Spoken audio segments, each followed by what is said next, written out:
Good morning, everyone. Welcome to the Couples Academy show. My name is Hassani. And I'm Danielle. And every morning we come to you for about 30 minutes of inspiration for your relationship. So whether you're dating, in a committed courtship, engaged, or married, the Couples Academy show has a place for you to get involved and engage in a powerful conversation. This is Monday. Now, I'm excited about Mondays. Usually people say, well, thank God it's Friday, but we love Mondays because we love what we do. Just came back from a powerful weekend. We were doing a 3-day private marriage intensive with a couple in South Dakota. From South Dakota. Yeah. And it was incredible. It was incredible. Like when they first reached out, this relationship was over. Like the husband wasn't trying to hear anything. He was done packing his bags, making plans. Somehow we were able to have some conversations with him to open him up to the opportunity of the possibility of what could be if we went through this experience. And boy, was there such a shift in his heart and in his mind. And so many people who are ready to call it quits, throw in the towel and just give up. If they just take one last chance to restore their relationship, all can go well. Don't you love it when the light bulb goes off for a couple that they realize like, wow, there is hope. There is. And for most of us, that's all we need is some glimmer of hope to hold on to that lets us know that we can not only just get through the next day just to see the same repetitive behavior, but that there actually can be lasting change. And the motivation behind that, right? That actually if I change and if they change and we change, then we can take this to the end as opposed to calling it quits and rolling the dice. It's a crapshoot who you're going to end up with, if you're going to end up with anybody at all. So if we're going to work this hard, shouldn't we work where we've already dug, in our own backyard and buried so many treasures? Totally you know what I agree. mean? So it's really amazing when we can see that transition happen in somebody. It's not like everything is resolved in that weekend, but so much gets resolved and it puts you on the course for repair. It's tremendous breakthrough, tremendous breakthrough. And so there may be some of you right now that are saying, you know what, I could use something like that. Well, we've got something for you. We have a last chance weekend coming up at the end of this month, January 29th through the 31st. Just go to the link in the description, click on it, find out more about it, because this could be your opportunity to turn things around. Listen, we're going to get into today's show. We have a question from Kendra, powerful question, and we're going to talk about it. So let's go to that video and see what she has to say.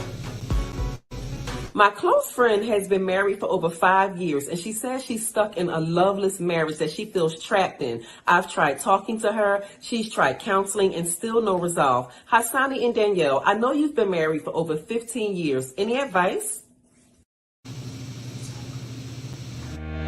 We're Hassani and Danielle Pettiford, founders of Couples Academy, a private practice dedicated to saving marriages around the world. We're not just recognized authorities on relationships. We're a real couple with real problems who almost called it quits. We have 4 children, going on 20 years of marriage, and we practice what we preach. Our mission, to change the way couples relate to one another and teach them the skills needed to improve the quality of their relationships. This is the Couples Academy show. So we appreciate that question. What a powerful question. And we deal with things like that all the time. And you know what? It's literally right in line with a question that was written in that I want to share with you. This is what it says. It says, I've fallen out of love with my husband and I want to leave, but we have 2 young children. We've been married for 9 years. We have a 7-year-old and a 4-year-old. I can't help it, but I just don't love him anymore. I was physically attracted to him, but I don't feel any sexual attraction to him at all now. And for the past 3 years, I've tried to avoid intimacy wherever I could. At other times, whenever I couldn't, I just tried to pretend it was okay. It's terrible having intimacy with someone that you don't love. And yet, my husband says that no matter what, he will still love me and will never leave me. I would be selfish, or it would be selfish of me if I just decided to leave, but he wants to work it out. But I felt this way for so long, I don't know what to do. Maybe I would be happier with somebody else. I'm 36, and I know that being lonely being single can be a lonely experience, but I'd rather be lonely than be in a loveless marriage. What do I do? Wow, this is heartbreaking to hear. And I'm sure that there are many people out here that can resonate with that. It's interesting how we all just love so differently. You know, women love differently than men love, you know. And when I think about her cry for help in this letter, it's indicating to me that she's not feeling the love in the way that she needs to feel it. Now, this isn't an indictment on her husband. We don't know the other side of the story. All we know is her cry for help, right? And I think about how when we were going through some of our worst time, I felt unloved. I still loved him, right? We never actually got to the point where we didn't love each other, but I really didn't like him. I did get to the point where I felt like we weren't connected. I did get to a point where I questioned, was this the right person for me to spend the rest of my life with? And it was because we were speaking completely different languages. When she said she doesn't like to be intimate, or she doesn't feel she can be intimate with him, I think about how she probably isn't being seen, right? When you say, I need to be intimate with you, I need you to see into me. And if I'm not feeling seen or being seen, then now I stop looking. How many couples do you know that they really can't even look each other in the eye? That's how bad it's gotten with intimacy, right? If I look you in the eyes, you actually see into my heart, and it reveals a tremendous amount. So there's a lot of issues there that can be resolved, because I will never forget the turnaround. That takes time, and it takes sowing of seeds. But the only person that you get to control is you. And there's always the wild card of the other person, and that's when we have to go deep within. I listen to Wayne Dyer a lot, and I love him. If you ever haven't heard of him, look him up. But he shares this story of a person who's in their house, and they have their keys, right? Suddenly, the power goes out, and it's dark. They're walking around, they stumble on a table, trip on the table, and they lose their keys. So they're fumbling around in the dark. It's nighttime. They can't see anything. The power is out. They're trying to find their keys. They can't find their keys. So they see outside the street light is on, right? So they say, I got an idea. Let me go outside where the street light is on. I'll look for my keys out there. So the person gets up, goes outside, and starts looking for the keys outside in the yard. He's looking all over for the keys under the street light. A neighbor comes by and says, hey, what are you looking for? He says, I'm looking for my keys. So the neighbor, dutiful neighbor, gets down on the ground and is looking for the keys with them. They can't find these keys. And suddenly the neighbor says, wait, where did you lose the keys? He says, in the house. He's like, wait a minute, you're out here in the light looking for the keys when your keys are in the house? He says, yeah, I figure I'll come outside because there's light out here, and I'll find my keys under this light. What's the point? Most of the time, instead of us looking for the answers to resolve within, we go outside of ourselves to find the answer. And a lot of times the reason why we're lacking love or lacking intimacy or lacking anything is because we're lacking it internally. And we have not taken the time to go within to resolve, because the truth is that there is no one person that can resolve your need to feel loved. Right? If that were the case, how weird would that be? If it was your responsibility to make me happy, to make me fulfilled, and to make me feel loved, it's actually an impossible feat. Because if I have brokenness, and if my light has gone out within, it doesn't matter what Hassani does. He can't make me happy. But if my light is turned on within, and my love is turned up within, it doesn't matter what Hassani does. He can't make me feel unloved.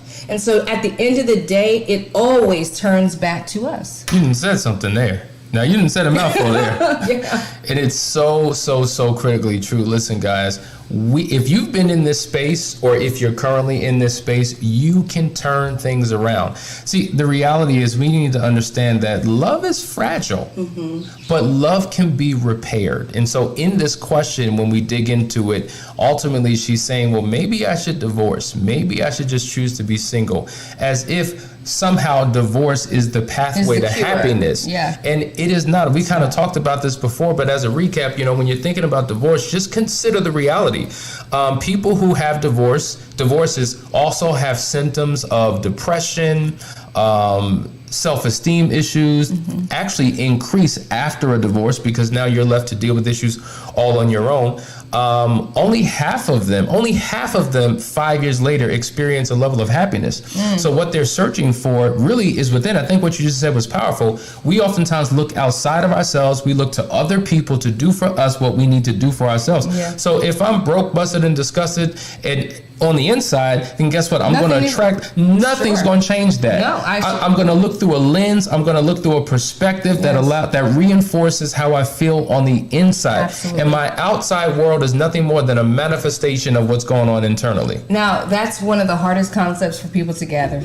That is one of the hardest concepts for people, because we naturally want to blame everything and everybody else for our circumstances. And this is not an indictment on the person that wrote this letter in. Those are very real feelings and experiences. But when it comes to true transformation and actually getting about results, I mean, we would be in error to say, yeah, well, you know what? If they're not getting it right, then you need to go find somebody else. That's just not the truth. It's not the truth. Because you're going to take you, the way that you are, the conditions that you have, the mindsets that you have, to the someone else. The only thing that you could do is work on you. And when you change, Einstein said this. He's the one that discovered that when you observe something, that it actually changes. Anything that you focus on and concentrate on, you change. So when you change yourself, you force everything else around you to change, because you have become different. Nobody can treat you the same way, right? You don't treat an apple the same way you treat an orange, right? Because when you crush that orange, all that juice comes out. Have you ever seen an apple? Have you ever seen a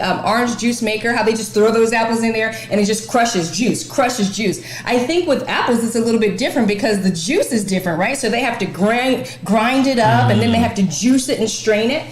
You can't treat me the same if I change, because I'm different. That means that everything around me has to shift to accommodate my change, which means that you are the one that you're waiting for. There it is. Wow. And I would say that if you're in a loveless relationship, understand that can be for a season. And a lot of times when we're in it, it seems like time has slowed down, and it seems like an eternity, and things will never get any better. It feels hopeless. It feels helpless. But all things can really transform. And we know that there are seasons you go through. Just like we have summer, winter, spring, and fall, we all have favorite seasons and seasons that we don't like. You can be in a season where the love has gone, but then another season can shift things around. But you determine how long you're in that season. It's what you do, the work that you do. And I think that's what's important. So I just want to let you know, it's not a permanent reality. It's a temporary situation, and all things are subject to change. Another thing, spouses who stay together often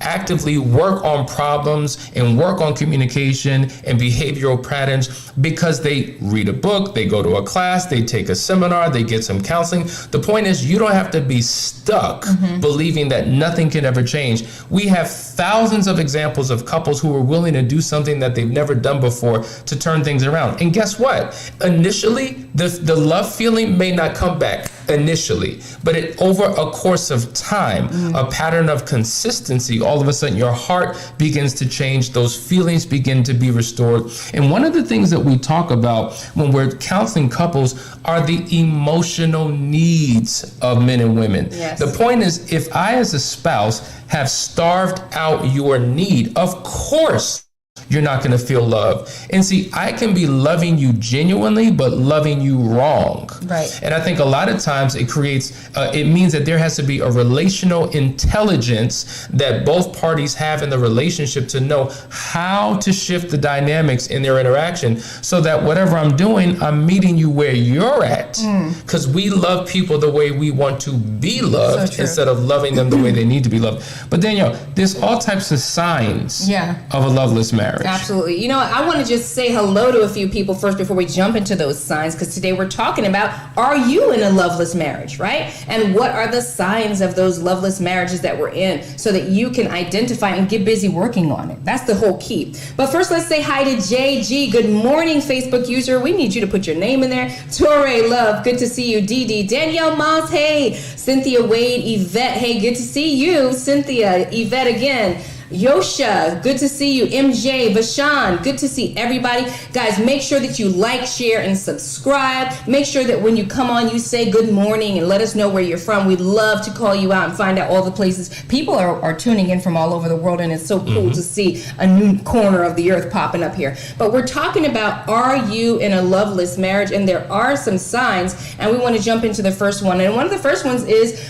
if you're not having sex anymore. I mean, that's a big one. There's really no, think about this. If you're in a sexless marriage, sex is something that you are supposed to only share with that person. We share so many other facets of our personality and life with everyone, right? You certain friends get my comedy side, certain friends get my benevolent side, certain friends get my supportive, cry on my shoulder side. I mean, I share so many sides of myself with everyone, right? I'm a mother, there's the parenting side, all of that, right? There's the business, entrepreneurial side, there's the coaching, client side, and then there's the intimacy side with my husband, and I only share that with him. I only share my body with him.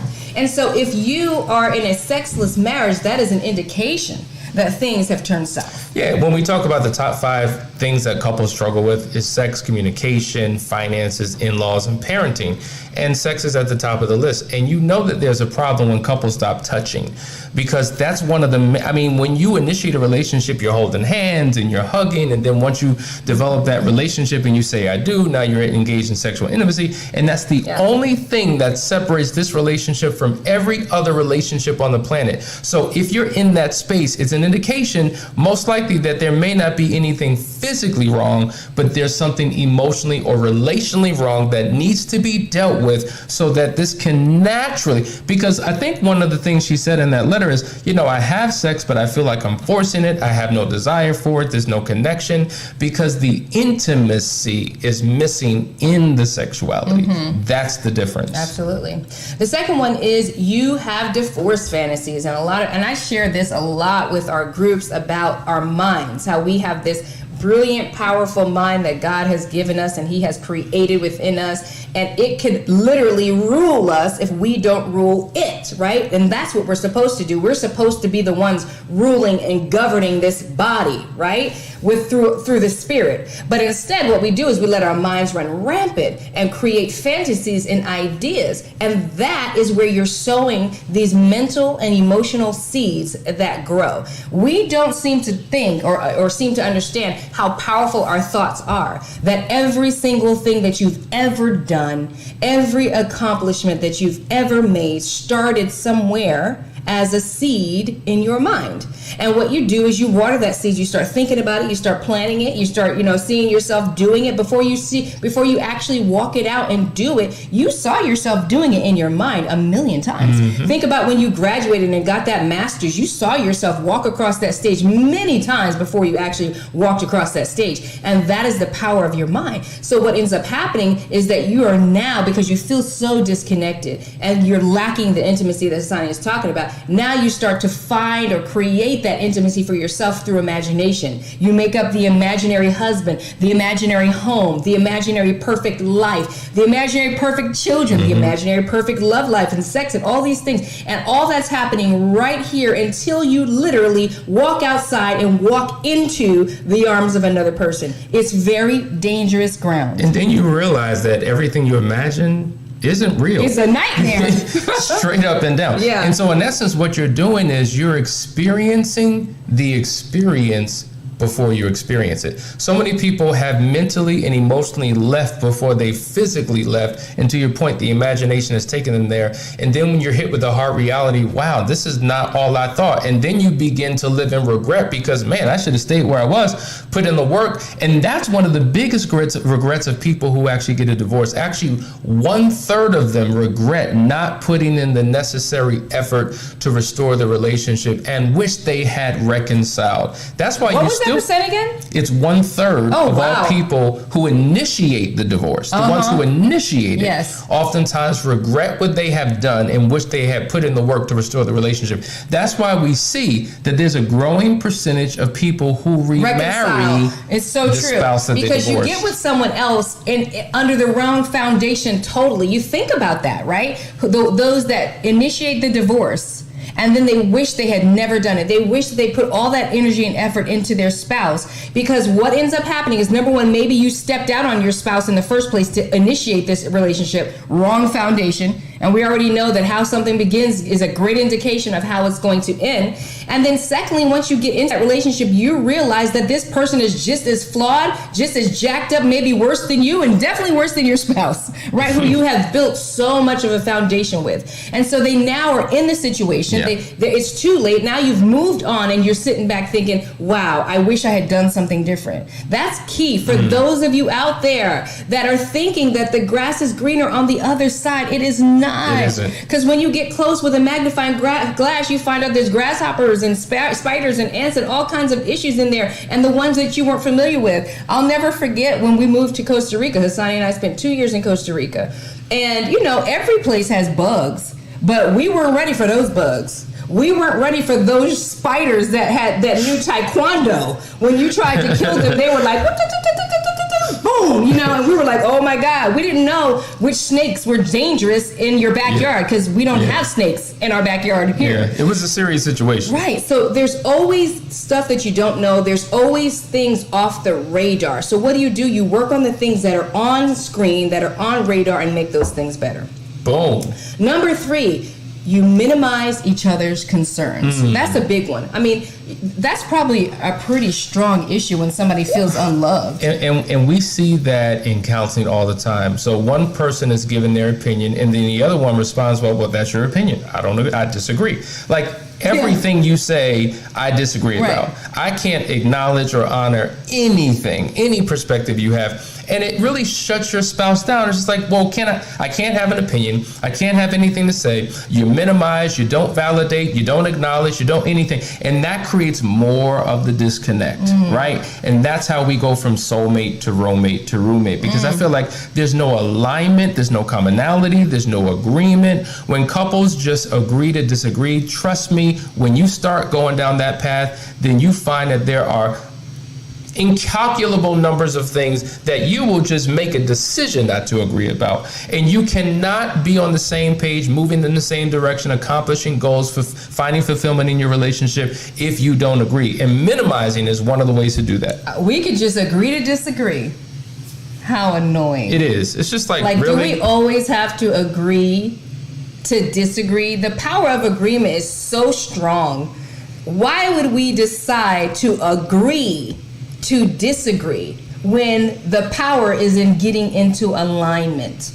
What does the scripture say about the 3-chord strand? Yeah, it's not easily broken. Okay. That with 2 people, it's pretty strong, but a 3-chord strand, when you've got an agreement between you and your spouse, and you have an agreement to the word of God, there's an amplification of power that takes place in that level of agreement. And it doesn't matter what you decide to do, the power of agreement will cause it to come to pass. He's not wrong. And we call it the marriage mastermind, right? When we get into agreement and lock our eyes on anything, stuff happens. So why would you agree to disagree? Why would you agree to get out of alignment? Just think about that.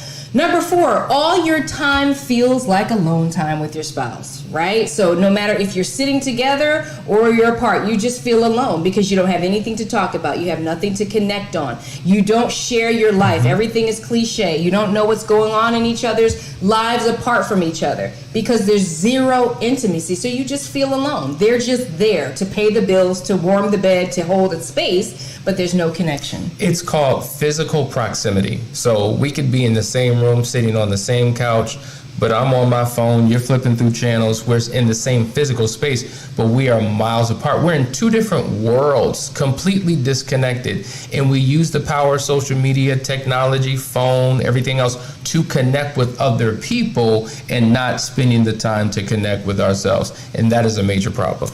And then number 5, the fun is gone, right? And we talked about this, I think, one of our last shows about how we were on a cruise, the cruise to Philadelphia or something like that, and we saw a couple, and they had zero connection. They were not talking to each other. They weren't looking at each other, and it was just like, oh my God, that's the last thing that I want to do. And so you're no longer planning date nights, which is a key part of what we tell people to do. You know, plan those work days and plan those date nights because that's where all the connection happens. Think about where you first met. all you did was date. You could not wait to get together, to put on some cologne and perfume and smell good and look good in front of each other. And now you're not even doing that. You don't play games together. You don't talk. You don't connect. The fun is gone. And what happens after that is you start looking for other outlets to have fun.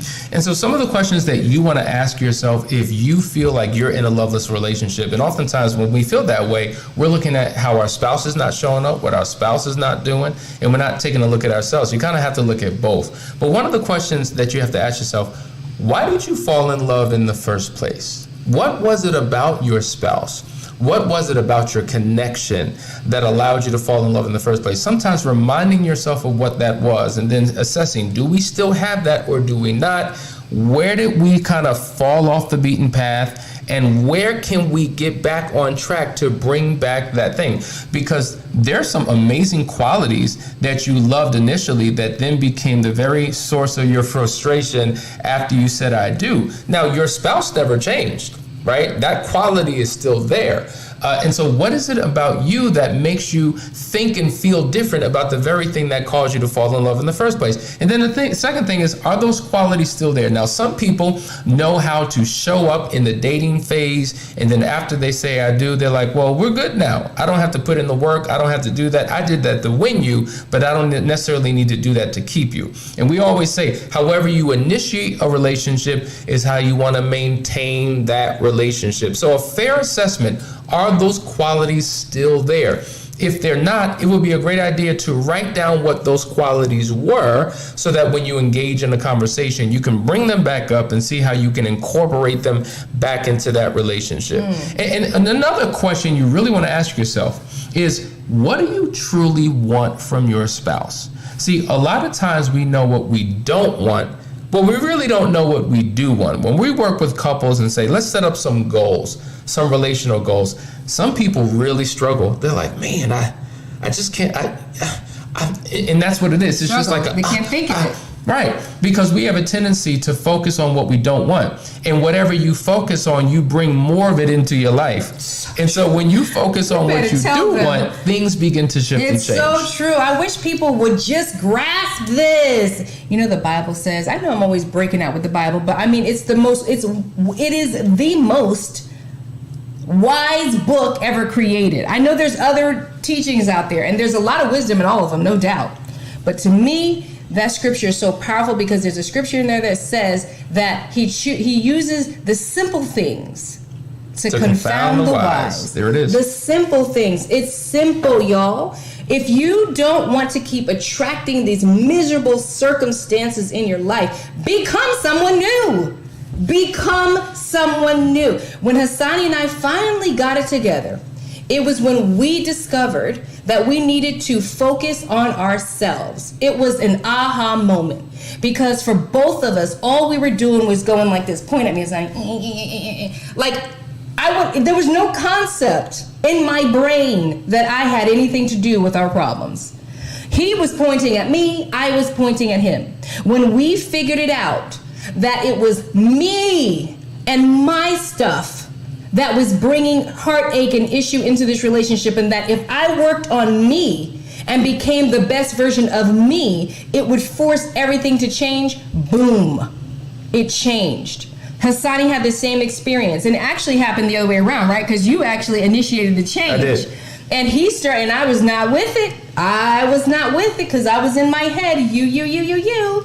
And he started changing anyway. He ignored me, my idiosyncrasies, all my attitude, my rolling of the eyes, my dismissiveness, my apathy. Mm-hmm. And apathy takes time to create, right? It's like hardened. Apathy is so bad that like you just don't care one way or another. Like I don't even see you coming or going.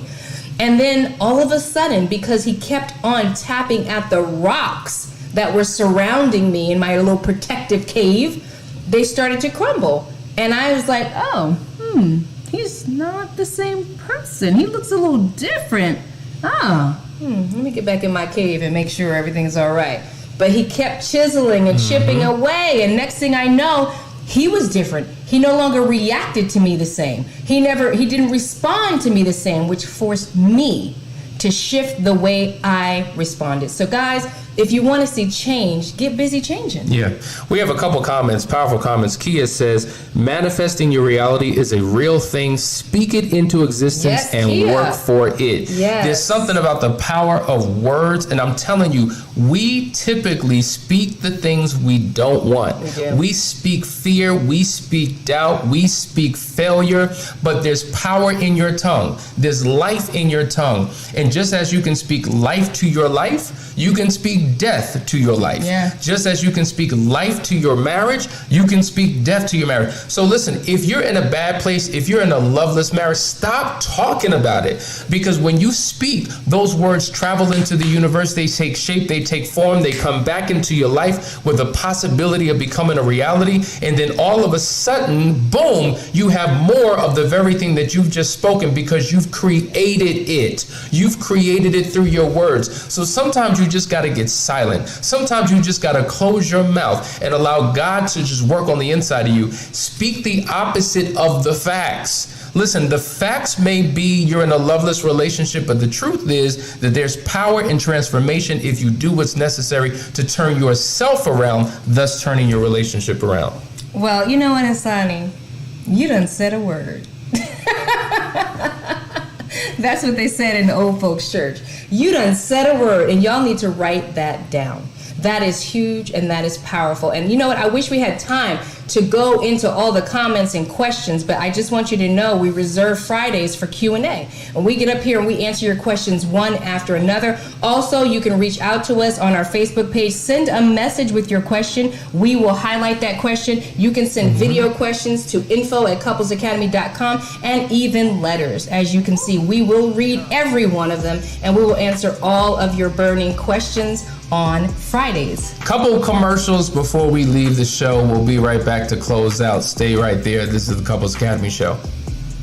Sign up today for the Better Marriage Club and receive exclusive access to the private Facebook group to get your questions answered and your problems solved.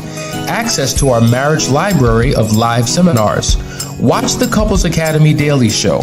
Call the help hotline for laser coaching. Get our weekly action guides and receive a private one-on-one call with one of our marriage coaches.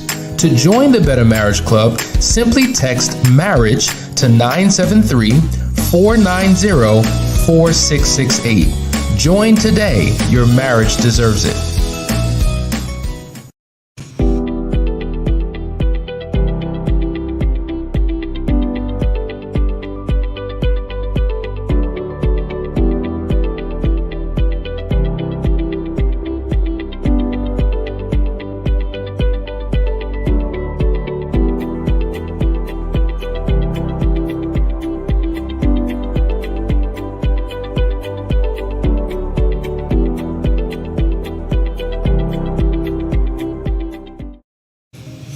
All right, guys, listen, we're headed towards the end of our show, but this was a great topic. We were just getting started. We're just covering the signs. There's so many questions that you have. The time goes so fast. It goes by so fast. So what we're going to do, we're going to do a part 2 on tomorrow. We want you to tune in. We want you to stay there because we have a lot of great information. Listen, before we go, Last Chance Weekend, it is on the 29th through the 31st of January. Just click the link in the description. Many of you have been calling up. We have a couple spaces left. We try to keep it small and intimate so that we can have true transformation and restoration with a small group of couples. But anyway, see you in the morning, 9 o'clock. Love you guys. Boom. Bye.